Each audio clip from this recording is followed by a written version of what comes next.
Acidity. Acidity ಅಂದರೆ ಊಟದ ನಂತರ ತೊಂದರೆ ಬರ್ತಾ ಇರುತ್ತೆ. ಆಫ್ಟರ್ ಫುಡ್ಡು ಒಂಥರ ಹೆವಿ ಫೀಲ್ ಆಗೋದು, ಜೋಮ್ ಬರೋದು, ನಮ್ನೆಸ್ ಆಗ್ತಾ ಇರುತ್ತೆ ಅಂತ ಹೇಳ್ತಾ ಇರ್ತೀರಲ್ವಾ. ಕೆಲವೊಬ್ರಿಗೆ ಫುಡ್ ತಿಂದ ನಂತರ ತಲೆನೋವು ಸ್ಟಾರ್ಟ್ ಆಗುತ್ತೆ. ಕೆಲವೊಬ್ರಿಗೆ ಫುಡ್ ತಿಂದ ನಂತರ ಊಟ ಮಾಡಿದ ನಂತರ ಬಾಡಿ ಪೇನ್ ಸ್ಟಾರ್ಟ್ ಆಗುತ್ತೆ. ಜಾಯಿಂಟ್ಗಳಲ್ಲಿ ನೋವು ಸ್ಟಾರ್ಟ್ ಆಗುತ್ತೆ, ವಾಂತಿ ಆಗುತ್ತೆ, ಮತ್ತೆ ನಿದ್ದೆ ಬರಕ್ಕೆ ಸ್ಟಾರ್ಟ್ ಆಗುತ್ತೆ. ಕೆಲವೊಬ್ರಿಗೆ ಚಕ್ರ ಬರಕ್ಕೆ ಸ್ಟಾರ್ಟ್ ಆಗುತ್ತೆ.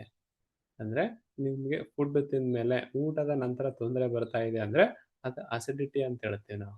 ಅದಕ್ಕೆ ನಾವೇನು ಮಾಡ್ತಾ ಇದ್ದೀನಿ ಇವತ್ತು ಅಂದರೆ ಅಸಿಡಿಟಿಗೆ ಒಂದು ನಂಬರ್ ಥೆರಪಿಯನ್ನು ಎಕ್ಸ್ಪ್ಲೇನ್ ಮಾಡ್ತಾ ಇದ್ದೀನಿ ನಿಮಗೆ.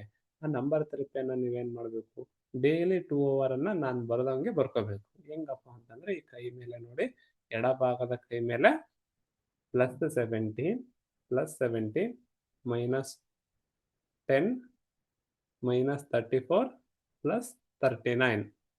ಸ್ಟಮಕ್ ಫ್ಲೆಕ್ಸಿಗೆ +39 -34. ಸೋಲಾರ್ ಫ್ಲೆಕ್ಸಿಗೆ +15 ಅಂದರೆ +15 -10.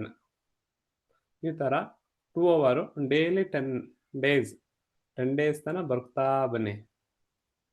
10 ಡೇಸಲ್ಲೇ ಎಷ್ಟೋ ಅಸಿಡಿಟಿ ವಾಸಿ ಆಗುತ್ತೆ. ಅದ್ರ ಜೊತೆಗೆ ಫುಡ್ಡಲ್ಲಿ ಸ್ವೀಟು, ಹಾಲು, ಮೊಸರು, ಎಣ್ಣೆ ಪದಾರ್ಥನ ಕಮ್ಮಿ ಮಾಡಿ. ಈ 10 ಡೇಸಲ್ಲೇ ಎಷ್ಟೋ ಇಂಪ್ರೂವ್ಮೆಂಟ್ ಕಾಣುತ್ತೆ.